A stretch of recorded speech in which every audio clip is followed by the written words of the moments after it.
Hey, this is Maya, and welcome to Pickled Minds. Enjoy the video.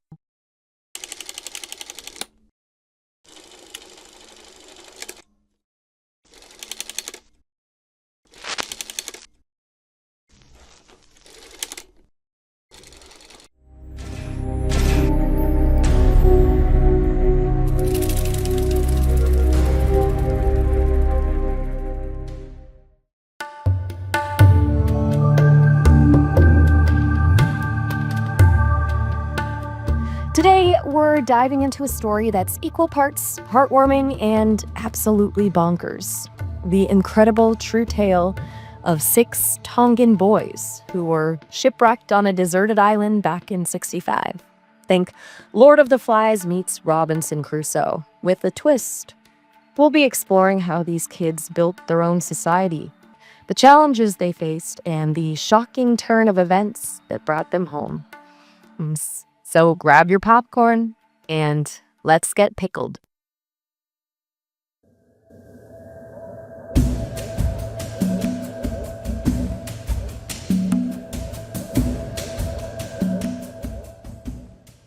In 1965, 6 teenage boys from a strict Catholic boarding school in Tonga found themselves staring at the same old palm tree, bored out of their minds. Same.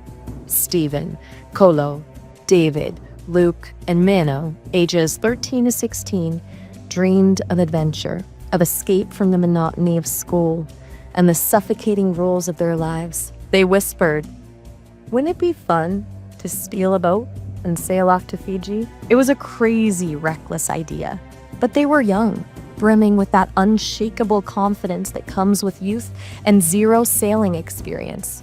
One night, they did something audacious. They took a 24-foot fishing boat belonging to a local fisherman named Taniela Ohila, a decision that would change their lives forever. Their supplies were meager: a few bananas, some coconuts, and a wild belief that Fiji couldn't be that far away. But first, it was exhilarating. The wind whipping through their hair, the salty spray on their faces. Mono even tried to declare himself captain, flexing his non-existent muscles. They were unstoppable, till the ocean reminded them who was truly in charge. A monstrous storm rolled in, a tempestuous tantrum that made Poseidon himself seem like a gentle giant. Walls of water crashed down on the tiny, borrowed vessel. The mast snapped, the sail shredded, the anchor lost. They clung to whatever they could, tossed around like rag dolls in a giant washing machine. Their provisions were soaked, their confidence sinking faster than the Titanic. Worst of all, they were hopelessly lost. No compass, no land in sight, just endless blue horizon. They drifted aimlessly in the vast Pacific. David started hallucinating cheeseburgers. Mono swore he saw a mermaid. He didn't. The jokes about drawing straws to see who got eaten first turned from nervous laughter to a chilling reality. Just when hope dwindled, a miracle landed. An island appeared on the horizon, a beacon of salvation in their desperate situation. They were saved, at least for now.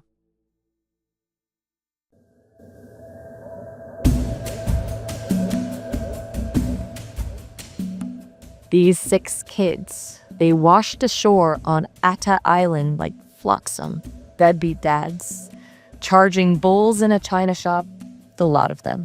Whole lot of nothing but savage jungle when they clambered out of the water. Not even a tourist stand to sell them a tacky sun hat. Just silence. Silence so deep you could hear the bones creaking in the island's old soul. Thing is, this island, it had a past, a bustling past, snatched away.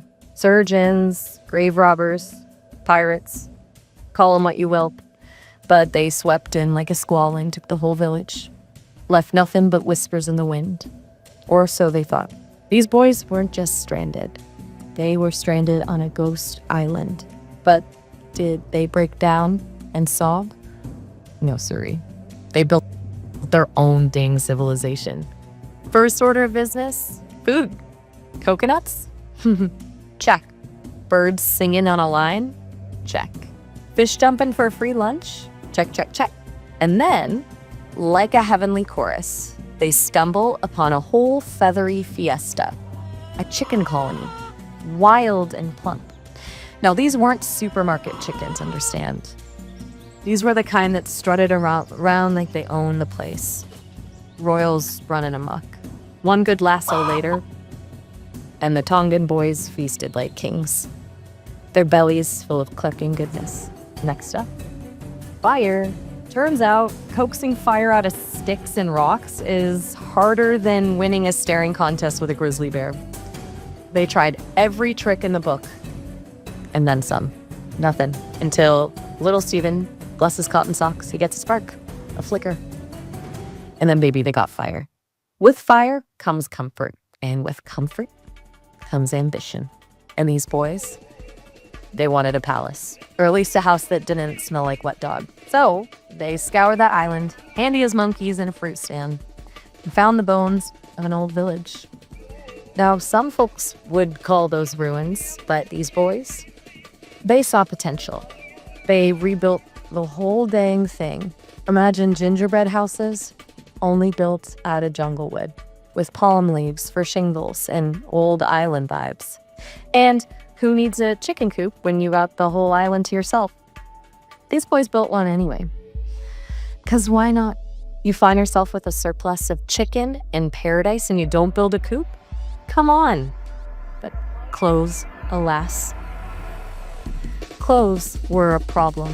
School uniforms, they called them. More like school rags after a few months in the jungle. They got ripped, chewed, faded, until eventually they vanished entirely. That's right. These boys, these Tongan Tarzan wannabes, they embraced the freedom of the breeze. It was an adjustment at first. A few backwards glances, a couple of snickers. But they grew accustomed to the feel of salt air and sunshine on their skin. They were the kings of the jungle. The lords of the chickens. The naked truth of island life.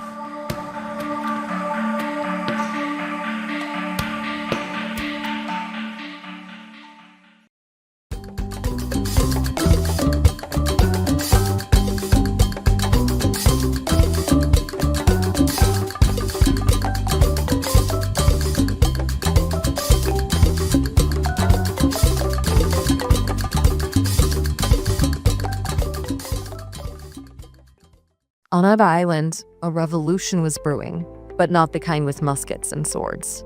These boys decided that surviving meant working together.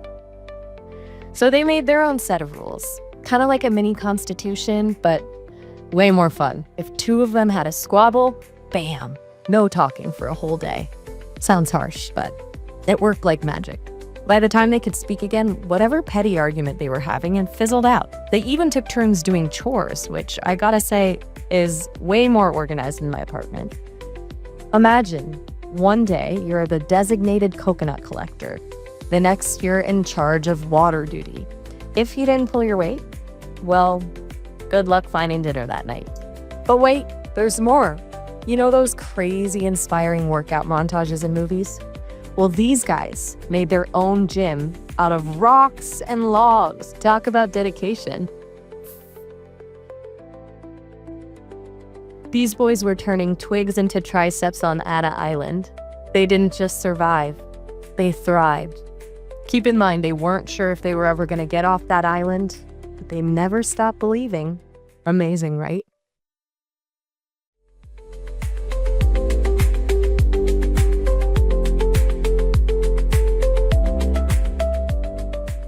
All right.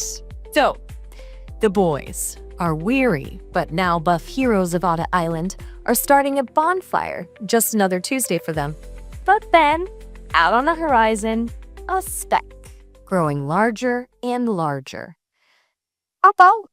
Captain Peter Warner, a real-life Aussie fisherman, spots their smoky signal Imagine his face cruising along, thinking it's gonna be just another day fishing, when suddenly, bam! A bunch of wild-haired, sunburnt, totally naked teenagers come sprinting at him from the jungle, all grins and waving limbs. "We're from Tonga. We've been lost," they shout. Now, picture Captain Warner's reaction. I bet he almost fell off his boat. Tonga, like hundreds of miles away. He radios back home. The response? Those kids had been dead for over a year. Hold on, rewind. They'd been stranded, guys.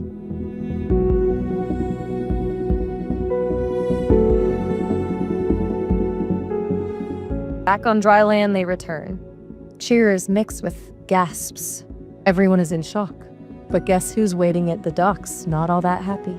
The guy whose boat the boys are working barred. Let's just say he wanted them locked up, but Captain Warner, he's seen things. He knows a good story when he hears one. Coughs up the cash for the damages. Buys those boys their freedom. The story explodes. National news, international headlines. These kids, once declared dead, come back as, well, legends. So, what's the moral of the story? Teamwork, grit, what a story, right? Give it up for the lost boys of Tonga. Those guys are serious survivors.